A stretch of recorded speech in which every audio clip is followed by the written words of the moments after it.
답은 이미 정해져 있으니 너는 대답만 해라고 하는 답정너. 아닌데. 답은 정치인데 너만 몰라. 이건데.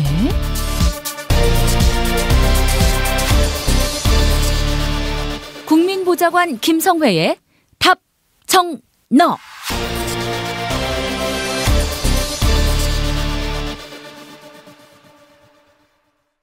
국회 더불어민주당 손혜원 의원실 김성회 보좌관 만나겠습니다. 김 보좌관님.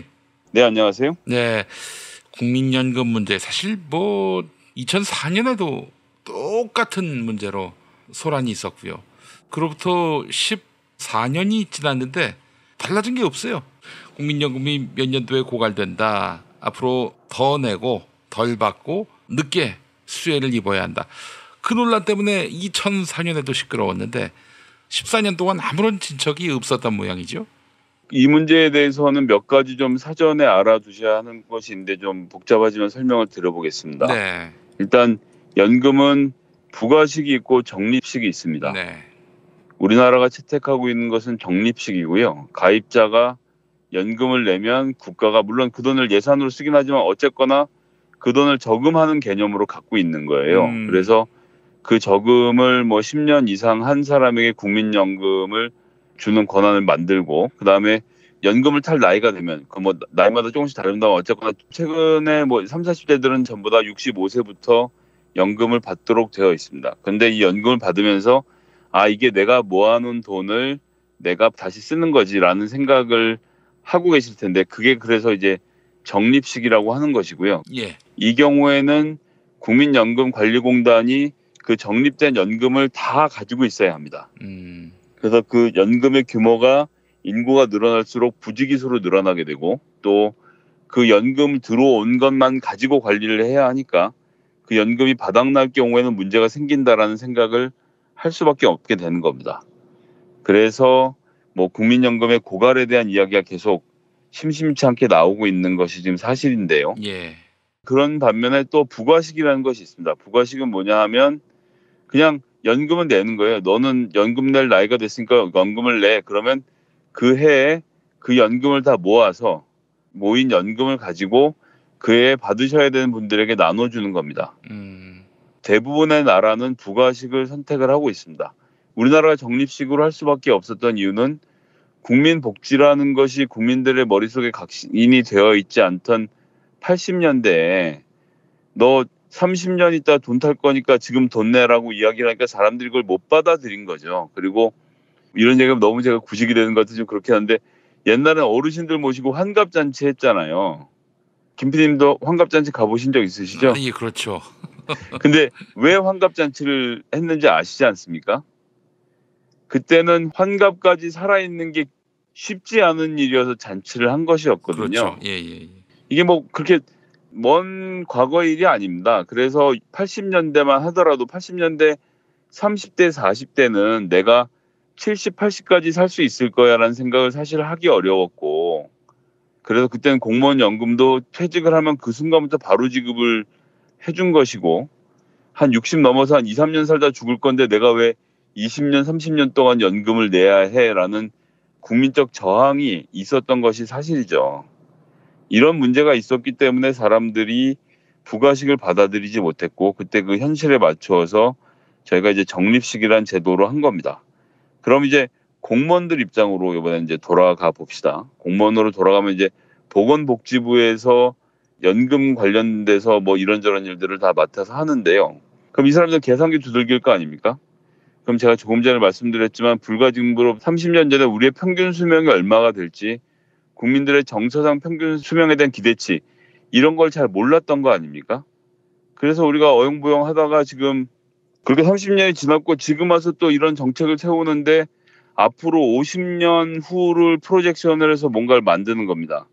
그러면 우리가 그때까지 인구 구성은 어떻게 할지 이런 것에 대해서 데이터를 뽑는 건데, 데이터가 쉽게 뽑아지지 않거든요. 지금 30년 전에 인구가 이렇게 출산율이 낮아질 거란 예상을 어떤 학자가 했습니까? 사실 돌이켜보면. 예. 그래서 우리가 둘만 낳아 잘 기르자다, 하나만 좋다 그러다 이제 와서는 또 둘 낳아라, 셋 낳아라, 지금 계속 정책이 왔다 갔다 하는 거 아닙니까? 이것은 나쁜 의미에서 드리는 말씀이 아니라 국가의 정책이라는 게 20, 30년 후에 어떻게 된다는 것은 20, 30년 후가 되어봐야 아는 측면이 있는 것이거든요. 그래서 제가 어제도 말씀드렸습니다만 중앙일보의 57년 후 기금 고갈, 그 기사는 1961년에 나왔으면 2018년에 얘기에 해당되는 건데 2018년에 무슨 일이 일어날지 1961년에 안다는 게 가능했습니까?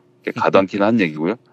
그런 상황이라는 거죠. 그래서 그런 상황을 말 그대로 영혼 없이 고려한 보건복지부가 이런저런 안을 내놓았던 것이고, 거기에 대해서 보수 정권이 얼씨구나 하고 달겨들었고, 제가 어제도 말씀드렸습니다만 국민연금이라는 자기 밥그릇 문제, 국민들이 가장 예민하고 민감하게 받아들이는 주제인 거죠. 그렇기 때문에 보수 언론이 지금이 기회다 생각하라고 확 친 겁니다. 뭐 보건복지연구원이라든지 여러 곳에서 그런 위원회에서 이런저런 안들을 만들고 궁리를 하고 있는 것이 사실이겠죠.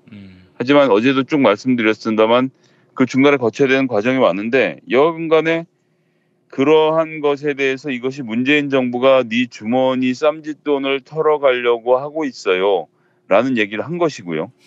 거기에 대해서 문재인 대통령이 어제 정확하게 명토 박았습니다. 국민연금 문제로 여론이 들끓는다는 보도를 보았습니다. 일부 보도대로라면 대통령이 보기에도 납득할 수 없는 일입니다. 고령화 시대의 노후소득 보장이 부족한 것이 우리 사회의 가장 큰 문제 중 하나입니다. 당연히 노후소득 보장을 확대해가는 것이 우리 정부 복지정책의 중요 목표 중 하나인데 마치 정부가 정반대로 그에 대한 대책 없이 국민의 보험료 부담을 높인다거나 연금 지급 시기를 늦춘다는 등의 방침을 정부 차원에서 논의되고 있는 것처럼 알려진 연유를 이해하기 어렵습니다. 라고 해서 문재인 대통령이 확실하게 이야기를 했습니다. 참 다행스러운 말씀인데, 근데 사실은 지금 그 나온 안들, 그 안들 외에 새로운 답을 찾을 수 있겠는가 하는 또 의구심도 있어요, 사실은. 다시 말씀드렸지만 공포 마케팅인 거예요. 60년 후에 망할지도 모른다라고 하면서 국민연금 올리자라고 주장하는 것은 이것은 말이 안 된다는 거죠. 그것은 20, 30년 정도를 내다보고 계획을 짜고 거기에 맞춰서 일을 하면 되는 것이고요.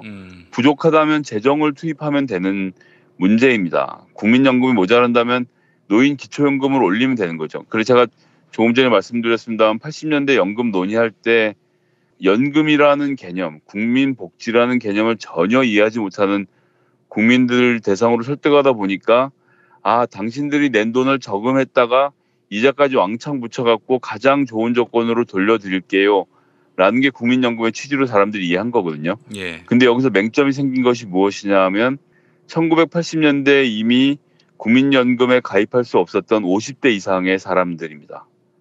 이 사람들은 국민연금이라는 제도가 없었고 낼 돈이 있다고 하더라도 낼 수 있는 방법이 없었거든요.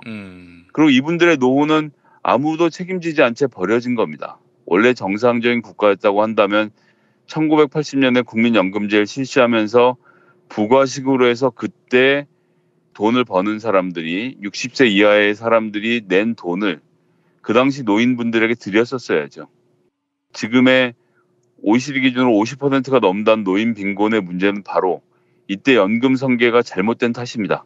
근데 뭐 연금 설계자만을 탓을 할 수 없는 게 그 당시의 사회 분위기 그리고 연금이라는 게 뭔지 모르는 이런 상황에서 고육주책이었다는 측면이 있기 때문에 우리가 그것을 알기 때문에 지금 뭐 10만 원, 20만 원 논의하고 있는 노인연금을 계속 올리고 있는 것 아닙니까?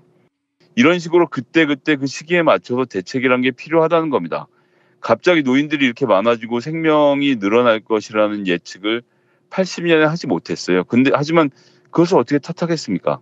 30년 후에 일어날 일을 다 예측할 수는 없는 것이거든요. 그렇기 때문에 60년 후의 미래를 내다보면서 연금을 보수적으로 짜는 것은 이건 옳지 않다고 생각하고 이 문제에 대해서는 전문가들이 더 많은 논의를 하겠지만 어쨌든 공무원들이 하는 논의 외에도 여러 가지 다른 논의들이 일어날 것이고 이런 것들이 모여져서 정부안이 정리가 되고 그것이 국회로 넘어와서 또 여야 간에 여러 가지 이야기들 나누는 과정에서 교정이 되겠죠.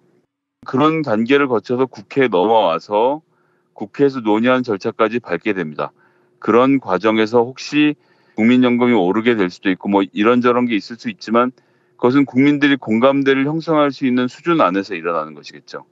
그리고 여기서 제일 중요한 것은 무엇보다도요. 이럴 거 국민연금 때려차라고 말씀하시는 분들 계신데 제가 그것은 확실히 말씀드릴 수 있습니다. 국민연금은 물가 인상률을 고려한 연금이기 때문에 여러분들이 세상에 어떤 사금융에 돈을 넣으셔도 국민연금보다 돈을 더 많이 받아갈 수 있는 방법은 세상에 존재하지 않습니다. 혹시 사채업을 해서 사채로 고리를 뜯으실 게 아니라면 절대 방법이 없습니다. 그렇기 때문에 국민연금은 당연히 존속해야 하는 것이고요. 그 과정에서 어떻게 조정할 것인가에 대해서는 지혜를 모아야겠죠. 하지만 지금 벌어지고 있는 국민연금 논란은 정부가 만든 것이 아니라 바로 보수 언론들이 혹은 어떤 세력들이 청와대에 청원을 올리고 이런 것들이 또 뉴스가 되고 또 연구자들이 흘린 정보들이 모여져서 마치 정부 방침인 양 정해진 것인 양 돌아다니면서 일을 키우고 있다는 것, 이것을 꼭 좀 알아주셨으면 좋겠고, 그렇기 때문에 이런 것들이 조정되어가는 과정에서 전 내용이 많이 달라질 것이다. 그런 것들도 좀 함께 지켜봐 주셨으면 좋겠다는 말씀을 드리겠습니다. 지금 국민연금에 관한 국민들의 우려가 무엇인지 문재인 정부가 충분히 인식하고 있고 그 우려를 불식시키기 위한 대안을 찾고 있다. 이렇게 보면 되겠네요. 네, 그 우려라는 것 자체가 그냥 뜬소문이라는 거죠. 정부의 방침은 정해진 것이 아무것도 없기 때문에 저희 청취자분들 좀 더 지켜보시고 지켜봐 주시고 또 주변의 분들에게도 지금 문재인이 무슨 연금을 뒤져보려고 하는 것이 아니라 5년마다 있는 정상적인 논의를 하고 있는 과정이고 정부와 방침은 나오지 않았다고 하니 좀 더 지켜보자라는 말씀을 꼭 좀 해주셨으면 좋겠습니다. 예, 문재인 대통령에 대한 기대가 크고 문 대통령이 최선의 답을 내놓을 것이라는 믿음이 있는 가운데 국민연금 문제는 아무래도 답이 없을 것이다라는 이런 우려, 그렇기 때문에 그 우려를 제대로 이해해달라, 또한 그 우려를 불식시키는 최선의 대안을 만들어달라, 이런 차원에서 국민들이 큰 목소리를 내고 있는 게 아닌가 하는 그런 생각을 해보는데, 아이고 이건 뭐 사실 포항 앞바다에서 유전이 터지지 않는 이상이야 어떻게 대안을 찾을 수 있을까 그러게요. 그런 생각도 들고 말이죠. 그렇기 때문에 근본적으로는 현행 적립식 제도를 부가식으로 점차적으로 변경해 가는 것을 포함해서 여러 가지 논의가 전 수준 높게 일어나야 한다고 보고요. 그것은 지금 뭐 당장 나올 5개년 계획에선 반영이 되지 못하겠지만 문재인 정부와 그다음 탄생할 정부가 이어가면서 이 논의에 대해서는 좀 계속 함께 고민했으면 좋겠고, 연금이나 국민 복지에 대해서 국민들이 느끼게 되고 이게 효능감이 있구나 생각하게 되면 조금 더 정상적인 정책들을 만들어낼 수 있지 않을까 하는 생각을 해봅니다. 알겠습니다. 자, 그나저나 남북 정상회담 언제 열리는 겁니까? 일단 9월 개최는 합의를 본 것 같은데 9월 9일은 북한의 정권 창건 기념일이고 그 날짜에 맞춰갈 수는 없는 것이고 그 이전은 또 어렵다고 하고, 근데 또 9월 말에는 유엔 총회가 있고요. 추석 때 다녀오는 건가요? 뭐 그 중간에 논의가 이루어지겠는데 뭐 추석 때도 전 유력하다고 보고요. 실무회담들을 좀 진행을 해봐야 알겠는데 어쨌든 이 상황을 돌파해야 된다. 또 유엔에서 어떻게든 잘 모여서 이야기할 수 있는 계획들을 세워야 한다라는 것에 대해서는 이야기를 충분히 나눌 수 있는 상태로 보기 때문에 조금 어려움이 있더라도 진행을 하면 되는 문제라고 보고요. 네. 외교라는 것은 뭐 정답이 없습니다. 되는 대로 또 그 순간순간 하나씩 문제를 풀어가면서 또 해결해가면서 진행해야 하는데 이건 뭐 여러 번 말씀드렸습니다만 문재인 대통령만큼 잘 해온 사람이 없습니다. 그렇기 때문에 이 문제는 전적으로 믿고 통수권자라는 것이 이럴 때 자기 역할을 하는 거거든요. 본인의 능력으로 해결하는 것이죠. 그리고 그 해결을 기다리는 것이고, 지난번에 뭐 이해찬 의원 하는 얘기 들어보니까 인격 외교라고 하더라고요. 문재인 대통령의 인격에 반한 세계 정상들이 문재인 대통령의 이야기에는 일단 믿음을 보인다는 점. 물론 외교라는 게 믿음 갖고 되는 일은 아니지만 어쨌든 서로 존중해가는 가운데 대책들을 찾아가고 있다는 것을 좀 보면 그냥 뭐 막무가내로 하는 일은 아니니까 그런 과정을 좀 지켜보고 이루어진 결과들을 봐야 된다. 조급증을 낼 필요 없고요. 네. 그리고 그런 속에서도 조금씩 관계가 진전되고 있다는 것, 멀리 갈 것도 없습니다. 지금 7개월 전으로만 돌아가도 전쟁이 나네 만에 뭐 평창올림픽 때 미사일 쏘네 만에 논쟁이 있던 것이 엊그제 같은데 벌써 이만큼 오지 않았습니까? 예. 그런데 여기서 뭐 한두 달 진도가 안 나간다고 성급하게 생각할 필요는 없지 않겠나 싶습니다. 그래요. 문 대통령의 공언과 약속에 대해서 세계 정상들이 무게를 두는 이유는 한 가지죠. 촛불혁명을 통해서 당선된 대통령이기 때문에 무시할 수 없는 거예요. 그 어떤 지도자보다도 강력한 대표성을 띤 국민의 지지를 받는 대통령이다라는 점에서 함부로 할 수가 없는 거죠. 한국을 무시하는 거니까요. 문재인 대통령을 무시한다는 것이. 자, 그래서 사실은 이 동북아시아 한반도 평화 문제와 관련해서 어느 정상도 문 대통령을 이른바 패싱할 수는 없는 것인데, 자, 그런데 말이죠. 사실 북미 관계가 이게 보통 꼬인 관계가 아니기 때문에 이것도 참 풀어내기 힘든 문제인데, 트럼프 대통령도 본인이 결단한다고 될 문제가 아니라 본인이 뭐 예를 들어서 종전선언을 김정은 위원장과 합의한다 한들 의회에서 파토 내면 이건 또 뭐 완전히 물거품이 되는 거고, 트럼프 본인은 세계적인 망신을 당하는 셈이 되고 북한 앞에서도 면이 안 서는 건데, 그래서 지금 이렇게 주저하는 거 아닐까요? 막 북한은 계속 뭔가 행동을 취하는데 미국은 여기에 그냥 말로만 화답할 뿐이고요.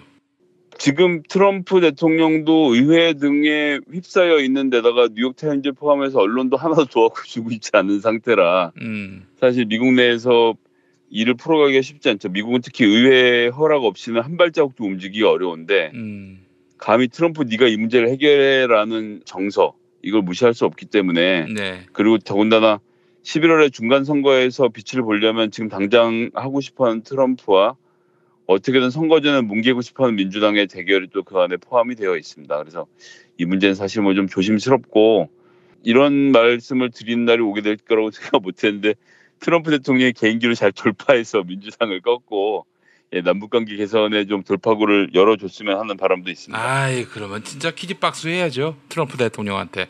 예, 제가 그동안 트럼프 대통령 비웃고 비판하고 했던 거 진짜 무릎 꿇고 사죄의 용의도 있습니다. 아니 뭐 한반도 평화만 된다면은 정말 뭐 벌거벗고 춤출 그런 용의도 있습니다. 정말. 예, 저도 그렇습니다. 알겠습니다. 자, 김성회 보좌관님 수고하셨고요. 우리는 또 모레 만나도록 하겠습니다. 네, 8일 잘 보내시고요. 또 뵙겠습니다. 감사합니다.